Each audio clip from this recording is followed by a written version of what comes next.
दोस्तों, अगर आप भी लेना चाहते हैं personal loan bank of Baroda bank से, तो यहाँ पे मैं आज आपको इस वीडियो में पूरी जानकारी देने वाला हूँ। क्या क्या टर्म एंड कंडीशंस रहती हैं, कौन कौन सी शर्तें आपको पूरी करनी पड़ेंगी और कौन कौन लोग बैंक ऑफ बड़ौदा से लोन ले सकते हैं। ये एक सरकारी बैंक है और काफ़ी बड़ा बैंक है इंडिया का, और लोन की अच्छी खासी अमाउंट यहाँ पर आपको मिल सकती है। 5-10 लाख तो आपको नॉर्मल ही मिल सकता है अगर आप यहाँ पे एलिजिबल हैं। तो एलिजिबिलिटी आपकी कैसे पता चलेगी कि आप कितने लोन के लिए एलिजिबल हैं और किस तरह से अप्लाई करना होगा। पूरी जानकारी के लिए वीडियो को पूरा देखिएगा। चैनल पे अगर पहली बार आएँ तो चैनल को सब्सक्राइब कर लें, वीडियो को लाइक और शेयर करना ना भूलें। तो सबसे पहले तो हम यहाँ पे लोन्स के सेक्शन में चले जाते हैं और यहाँ पे आपको बहुत सारे लोन्स मिल जाएंगे, जैसे कि यहाँ पे आप home loan, personal loan, fintech, vehicle loan, Baroda Yoda loan, mortgage loan, education, gold loan, Baroda advance against security. तो काफ़ी तरह के जो लोन्स हैं आपको मिल जाते हैं। तो हम यहाँ पे आज देखेंगे पर्सनल लोन की क्या क्राइटेरिया रहता है। पर्सनल लोन में भी आपको 3 कैटेगरी मिल जाती हैं: Baroda personal loan, Baroda loan pensioner, Baroda digital pre approved personal loan. Personal loan के बेनिफिट्स की बात करें तो यहाँ पे आपको इमरजेंसी फंड मिलता है और आपको कार्ड भी साथ में मिलता है, क्रेडिट कार्ड। और कोई भी क्रेडिट कार्ड की लिमिट नहीं है, कोई रिस्ट्रिक्शन नहीं है। पे वाया चेक, बैंक ट्रांसफ़र और कैश किसी भी तरह से कर सकते हैं। टाइमलाइन रीपेमेंट की आप बढ़ा सकते हैं, एक्सटेंड कर सकते हैं। फ्लेक्सिबल यूजेज ऑफ फंड आपको यहाँ पे फैसिलिटी मिल जाती है। हायर बोरोइंग अमाउंट, यानी कि बोरोइंग अमाउंट भी आप ज़्यादा यहाँ पे ले सकते हैं। तो यहाँ पे जो लोन प्रोवाइड किया जाता है, अगर आप गवर्नमेंट सेक्टर में जॉब करते हैं तो भी आप लोन ले सकते हैं।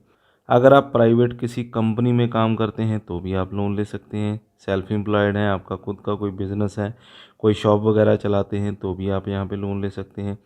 यहाँ पे शर्त बस यही है कि आपका जो बिज़नेस है उसकी जो प्रैक्टिस है आपकी 1 साल की होनी चाहिए। अगर आप जॉब करते हैं तो 1 साल का आपका एक्सपीरियंस होना चाहिए।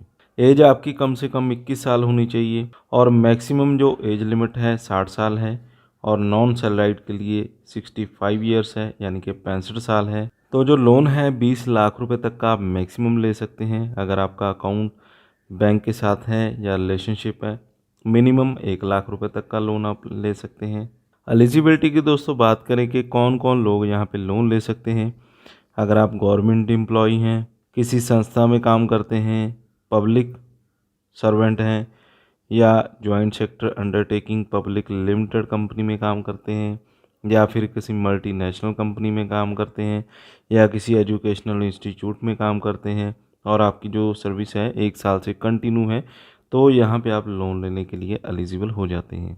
और अगर आप कोई प्राइवेट लिमिटेड कंपनी चलाते हैं या पार्टनरशिप में कंपनी चलाते हैं और 1 साल से आपकी कंपनी पुरानी है, तो भी आप लोन के लिए यहाँ पे एलिजिबल हो जाते हैं। अगर आप कोई इंश्योरेंस एजेंट हैं और कम से कम 2 साल से आप अपनी जो जॉब है वो कर रहे हैं, तो भी लोन के लिए आप एलिजिबल हो जाएंगे। अगर आप सेल्फ एम्प्लॉयड हैं, डॉक्टर हैं, इंजीनियर हैं, architect, interior designer, tech and management consultant हैं और किसी कंपनी में सेक्रेटरी की सर्विस आप दे रहे हैं, मिनिमम 1 साल से स्टेबल हैं, तो भी लोन के लिए आप एलिजिबल हो जाएंगे। और अगर आप सेल्फ एम्प्लॉयड हैं, अपने बिजनेस को रन करते हैं, 1 साल से अपने बिजनेस को चला रहे हैं, तो भी लोन के लिए एलिजिबल हैं।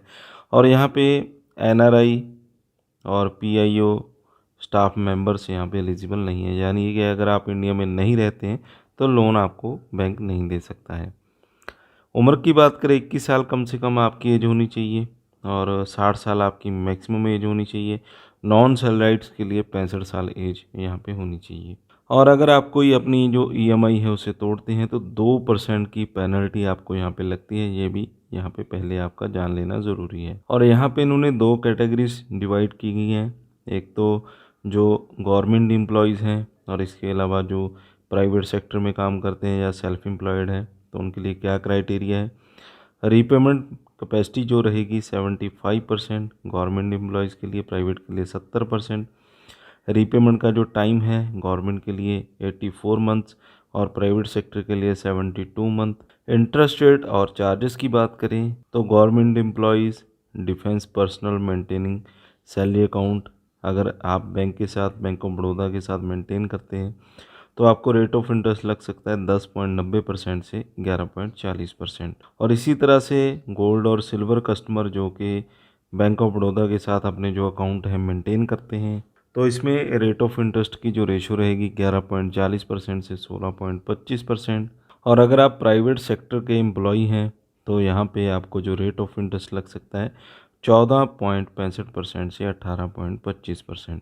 तो यहाँ पे कुल मिलाकर अगर हम मान के चलें 10% से रेट ऑफ इंटरेस्ट स्टार्ट हो जाता है, मैक्सिमम टू मैक्सिमम 18.25% तक का आपको रेट ऑफ इंटरेस्ट लग सकता है। यानी कि उसी स्लैब में आप कहीं ना कहीं फिट हो सकते हैं। अगर आप गवर्नमेंट एम्प्लॉई हैं, प्राइवेट सेक्टर के एम्प्लॉई हैं, या कोई शॉप वगैरह चलाते हैं, या सेल्फ एम्प्लॉयड है, सभी कैटेगरीज के लिए मैक्सिमम 18.25% तक की है। डॉक्यूमेंट्स की बात करें तो डॉक्यूमेंट्स यहाँ पे आपको जो चाहिए होंगे, आपको valid passport, voter ID card, driving licence, postpaid utility bill और पासबुक या बैंक अकाउंट स्टेटमेंट आप दे सकते हैं, या फिर रजिस्टर्ड रेंट एग्रीमेंट, यानी कि इन में से एक कोई भी प्रूफ आप दे सकते हैं। प्रूफ ऑफ आइडेंटिटी की बात करें तो आपको pan card, Aadhaar card, Indian passport, voter ID, driving licence, इनमें से कोई भी आप दे सकते हैं। और सैलरीड इंडिविजुअल्स के लिए लास्ट 3 मंथ की सैलरी स्लिप चाहिए होगी, या फिर आप 6 मंथ का बैंक स्टेटमेंट दे सकते हैं। अगर आप सेल्फ एम्प्लॉयड हैं तो लास्ट 1 ईयर का आपको बैलेंस शीट यहाँ पे दिखाना होगा। इनकम टैक्स रिटर्न आपकी 1 ईयर पुरानी यहाँ पे दिखानी होगी। बिजनेस प्रूफ देने होंगे, और इसी के साथ आईटी असेसमेंट, क्लियरेंस सर्टिफिकेट, यानी कि सेल्फ एम्प्लॉयड केस में यहाँ पे देना होता है। तो यहाँ पे दोस्तों आपको कैलकुलेटर मिल जाते हैं जिनमें आप अपनी जो ईएमआई है वो आसानी से कैलकुलेट कर सकते हैं। तो मान लीजिए यहाँ पे अगर आप जो लोन है वो 5 लाख रुपए तक का लेते हैं 10.90% रेट ऑफ इंटरेस्ट के ऊपर, जो कि स्टार्टिंग रेट ऑफ इंटरेस्ट है, और लोन की जो टर्म आप रखते हैं यहाँ पे 18 महीने है, मैं यहाँ पे इसको बढ़ाकर 84 मंथ कर देता हूँ, तो आपका जो मंथली पेमेंट है 8,535 यहाँ पे बन जाएगा। और प्रिंसिपल अमाउंट यहाँ पे आपका रहेगा 5 लाख रुपए। इंटरेस्ट आपका लग जाएगा 2,16,936 रुपये। टोटल जो रीपेमेंट आपने करना है 8 साल में। लोन का जो टेन्यूर है मैं 84 मंथ का यहाँ पे रख लेता हूँ, जिसमें कि 8,535 मंथली पेमेंट बन जाएगी, ईएमआई बन जाएगी। प्रिंसिपल अमाउंट यहाँ पे रहेगा 5 लाख। इंटरेस्ट आपको यहाँ पे देना होगा 2,16,936 रुपये। टोटल अमाउंट जो पेबल रहेगा 7,16,936, यानी कि 7 साल में आपको जो टोटल आपका अमाउंट वापस करना है 7,16,936 रुपये। इस तरह से आपको कोई भी अमाउंट चाहिए, किसी भी रेट ऑफ इंटरेस्ट पे आप कैलकुलेट करके देखना चाहते हैं तो इजीली आप यहाँ पे कैलकुलेट कर सकते हैं। और आपकी जो ईएमआई यहाँ पे बन जाएगी, तो प्रिंसिपल अमाउंट जैसे जैसे आप पे करते जाएंगे ईएमआई अपनी, इंटरेस्ट रेट यहाँ पे आपका कम होता जाएगा। तो यहाँ पे इस स्लैब में आप चेक कर सकते हैं कि इंटरेस्ट रेट आपका यहाँ पे कम होता जा रहा है जैसे जैसे आपका रीपेमेंट आप करते जाएंगे। ये एक बहुत ही बड़ी फैसिलिटी है कि आपको जो इंटरेस्ट रेट आपके प्रिंसिपल अमाउंट पे ही लगेगा, जितना आपका प्रिंसिपल अमाउंट बचेगा ईएमआई पे करने के बाद उसी पे कैलकुलेट होगा, और उसी के हिसाब से रेट ऑफ इंटरेस्ट, यानी कि जितना पे करते जाएंगे उतना यहाँ पे रेट ऑफ इंटरेस्ट आपका कम होता जाएगा। तो इस तरह से आप अपना लोन लेने से पहले कैलकुलेशन यहाँ पे कर सकते हैं। 2 तरह की कैटेगरी में जो लोन है वो डिवाइड किया जाता है, जिसमें कि pre approved personal loan feature and advantages में आपको 5,000 से 5 लाख का लोन मिलेगा। और अगर आप digital personal loan feature and advantages जानना चाहते हैं तो 10 लाख रुपए तक का लोन आपको इस सेक्शन में मिल जाएगा। इस सेक्शन में आपका रेट ऑफ इंटरेस्ट 11.75 से 16% रहेगा, यहाँ पे 11.75 से 17.10% रहेगा। रीपेमेंट का टाइम यहाँ पे मिलेगा 9 से 36 महीने का, यहाँ पे मिलेगा 12 से 60 महीने का। और एपीआर आपका यहाँ पे रहेगा 11.90 से 17.74%, और यहाँ पे 12.19 से 18.02%। प्रोसेसिंग फ़ीस की बात करें 1,000 से 10,000 रुपये तक की प्रोसेसिंग फ़ीस है, और यहाँ पे भी 1,000 से 10,000 रुपये तक की प्रोसेसिंग फ़ीस यहाँ पे रहेगी। और यहाँ पे आपको इनकम प्रूफ या बैंक स्टेटमेंट आईटीआर देने की ज़रूरत नहीं है। और यहाँ पे 24/7 आपको कन्वीनियंट सर्विस जो मिल जाती है और नंबर भी यहाँ पे दिए रहते हैं। नंबर पे आप कॉल या मैसेजेस भी कर सकते हैं, जो कि वेबसाइट के ऊपर ही आपको शो कर जाते हैं। यहाँ पे आपने मोबाइल नंबर डालना है, उस पर OTP आएगा, OTP डालकर यहाँ पे सबमिट OTP पे आपने क्लिक कर देना है।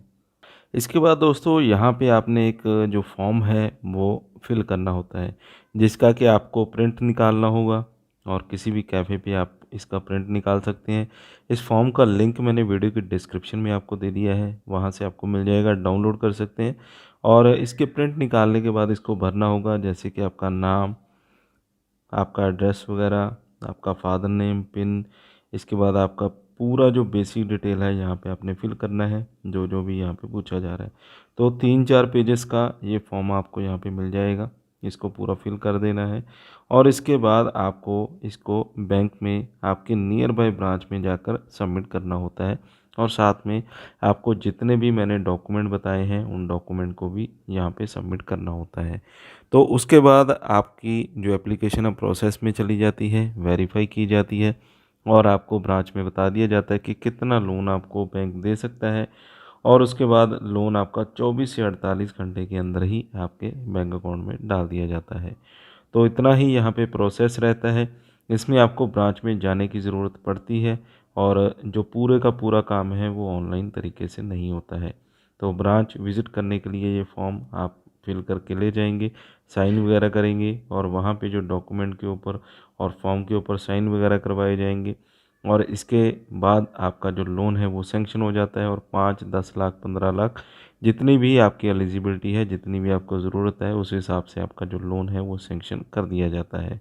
तो फ़िलहाल दोस्तों इस वीडियो में बस इतना ही। वीडियो की जानकारी अच्छी लगी हो तो वीडियो को लाइक और शेयर करें। चैनल पे अगर पहली बार आए हैं तो चैनल को सब्सक्राइब कर लें, साथ में दिए गए बेल आइकन को दबा दें। अगर आपका कोई सवाल है तो कमेंट बॉक्स में कमेंट करके बता सकते हैं, मैं हर एक कमेंट का आंसर ज़रूर करता हूँ।